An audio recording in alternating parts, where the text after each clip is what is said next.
Look, we all know the job market can be tough, right? But if you're over 50 and hunting for a job in the UK, it can feel like a whole different ballgame. But here's the thing, it's not just about the challenges. There are some serious opportunities too.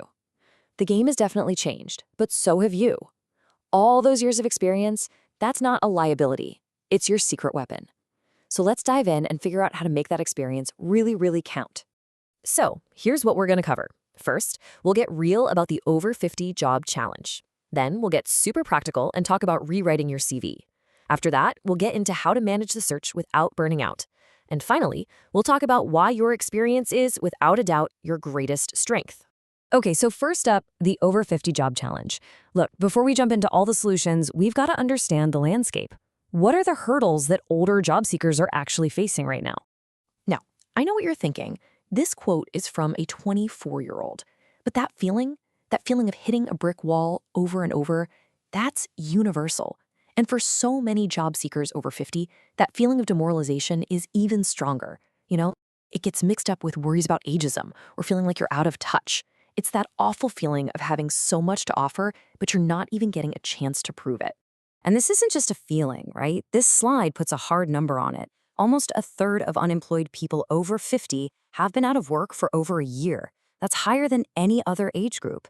It just goes to show this is a real systemic issue. And get this, it's not just about your age. It's also about your postcode. This map shows the gap in employment between younger workers and those aged 50 to 65. And as you can see, your job prospects can be wildly different depending on where you live in England. And of course, the toll here isn't just financial, not even close. The link between unemployment and mental health is huge. All that stress, the lack of routine, the money worries, it all feeds into a decline in your well-being, which then makes the job search itself feel even harder. It's a really tough cycle. So, okay, the challenge is real. It's tough, no doubt about it. But you have way more control than you think. So let's stop talking about the problem and start building the solution, beginning with the very first thing any recruiter's going to see, your CV. Here are 4 super practical things you can do right now to make your CV feel fresh and modern. First, take your date of birth and your graduation dates right off. They don't need them. Second, really focus the work history on the last 10 to 15 years. Third, update the language you're using. And fourth, make sure the whole thing looks clean and contemporary. This stuff seems small, but it makes a massive difference. Seriously, language matters.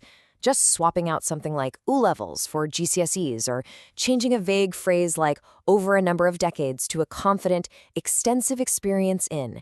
It instantly makes you sound more current and helps you sidestep any of those unconscious biases.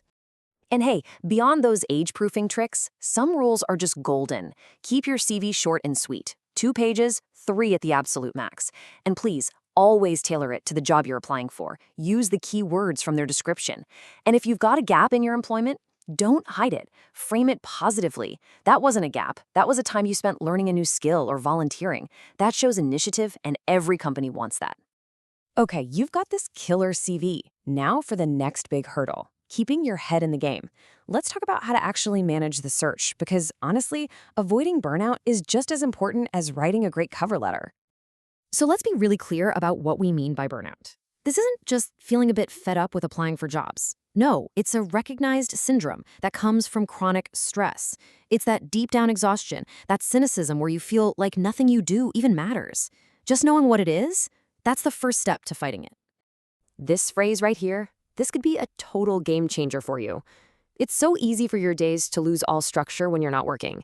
But by treating your job search like a job, well, you create a routine, you set goals, and you take back a sense of control and purpose. So, what does that actually look like? Well, you schedule it. And I don't mean grinding from 9 to 5. In fact, it's the opposite. Block out a couple of really focused, uninterrupted hours each day. But just as important, you have to schedule when you're going to stop.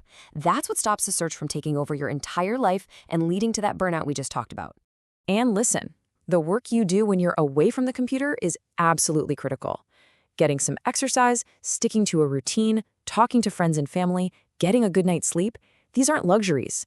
Think of them as essential tools you need to stay resilient and strong through this process. All right, this brings us to the final piece of the puzzle. And honestly, it's the most important part. We've talked about the challenges, we've talked about the strategies. Now let's talk about your most powerful tool, your story, and how to frame your age as your single biggest asset. Yeah, this expert here is basically saying what the numbers already told us. The struggle is real. And you know what? It's so important to hear that because it means this isn't your fault. This isn't some personal failing. Acknowledging that the system has a problem lets you stop blaming yourself and start focusing on what you bring to the table that nobody else can. And this, right here, is where you flip the script. Think about it. Every single challenge you've overcome, every tricky project you've managed, every crisis you've handled, all of that has built something incredibly valuable. Resilience, perspective, problem-solving skills you just can't teach in a course. These aren't soft skills. They are core business assets. So I want to leave you with this thought. While you're busy polishing your CV and managing your search, there's a bigger conversation that needs to happen. The real question isn't just about how you can prove your worth.